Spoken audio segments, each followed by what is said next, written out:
Today I want to show you how to make the perfect keto French fries. I've made French fries before on my channel, and although they turned out really well, there was just a little something missing. So I've been working on them ever since, and I think I have come up with the perfect keto French fry recipe. You know how you get a really good French fry and it's really crispy on the outside and kind of pillowy soft on the inside? Well, that's what I've gotten out of these keto fries. They are incredibly delicious, but at the same time, they're really easy to make. Are these the best keto French fries in the world? Well, you'll have to be the judge of that. Stick around.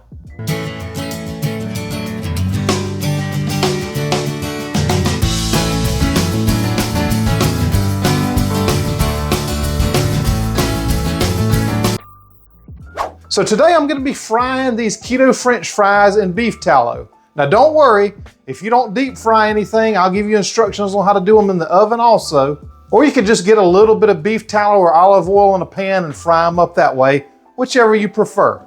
You know, we in the South, we use the deep fryer, so that's what I'm going to use.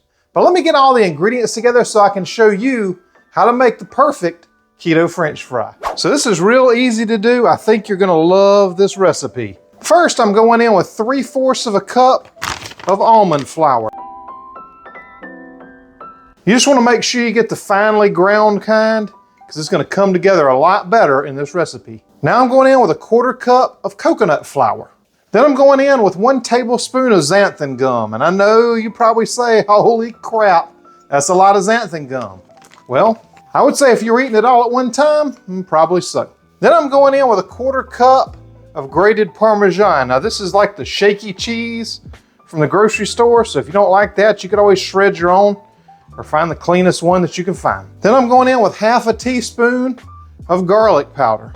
Now this is what gives it a lot of flavor. You can leave that out if you want to, but I wouldn't recommend it. Now I'm just going to give this all a good mix.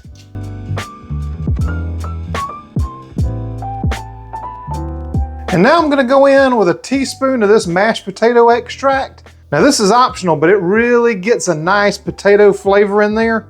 It's just enough to give you a hint of potato without being overwhelming. Because you know, fries don't taste like mashed taters. You just want a little bit in there, just for some of that mashed tater taste. And this stuff's strong, y'all. And now I've got 2/3 of a cup of hot water. Well, warm water. It's not like boiling or anything. It is nice and hot.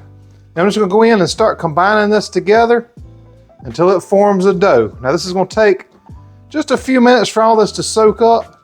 And then once it does, and we got a nice little dough ball, I'm gonna let it sit for about 15 minutes just to make sure it soaks up all the liquid in there.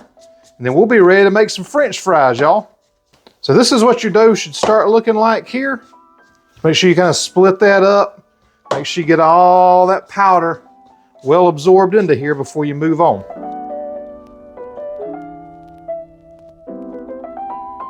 So that's looking really good right there. I'm gonna call that done. I'm gonna let this rest for about 15 minutes, and I'll be back to show you what we do next. It's kind of a moist dough right now, but it's gonna dry out just a little bit as it sits. So I'll see you in 15 minutes. So this is sat for 15 minutes. I'm just gonna plop it out onto a little cutting board and just feel it. Make sure it's a little bit moist, but you don't want it like overly soppy. If it is, you may have to put a little bit more almond flour on there. And I just gave it a little taste just to make sure it has enough of that French fry taste for me, and it is awesome, I'm telling you. And now all you gotta do is just press it down. It should press down real easily with your hands and not stick to the board. I didn't spray this board or anything like that, so you should be able to do the same for using a plastic board like this. And you can do whatever kind of shapes you like. If you like the shoestring fries, do them that way. If you like steak fries, cut them like steak fries. Crinkle cut, not sure of that one. If you got a crinkle cutter, I guess you can do it. And you can easily double or triple this recipe if you got a lot more people coming, or whatever the case may be. So this is what I'm gonna do for mine. Just make sure it's kind of a flat, even layer there. So I'm gonna push that over to the side because I'll use that again in a little bit.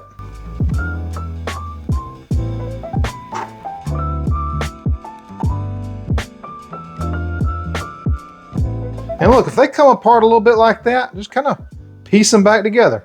I mean, all your fries are not gonna be the same size, so don't worry about it. In fact, that one's gonna be too big.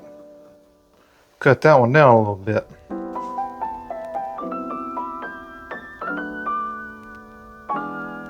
And I've got this Presto Cool Daddy deep fryer is what I use.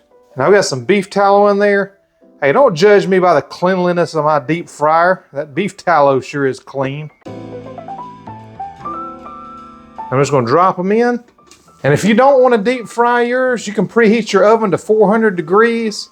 And it's gonna be about 10 to 15 minutes before these are ready. But just check back on these every once in a while till they get a nice crispy brown. I'll show you what they look like as soon as they're done. So after about 3 minutes, this is what we've got right here. I mean, these things look incredible. And after you let the grease drip off of them just for a second, just throw them back in Old Yeller. I kind of wiped Old Yeller out, but this is when you want to season them with salt. This is when they're at their most vulnerable. I'm gonna go ahead and salt those up. Give them a nice little toss. And these are ready to be eaten. I'm gonna throw these in. I'll show you what these look like when they get done.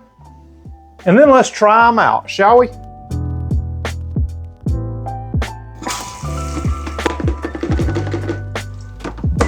All right, how y'all doing in there, little fellas?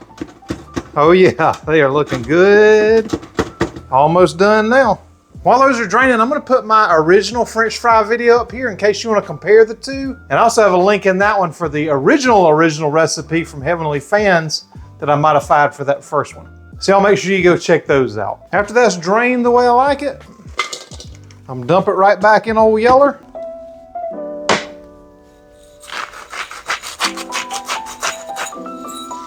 Give it a good salting. Oh yeah. There's some nice crispy French fries right there.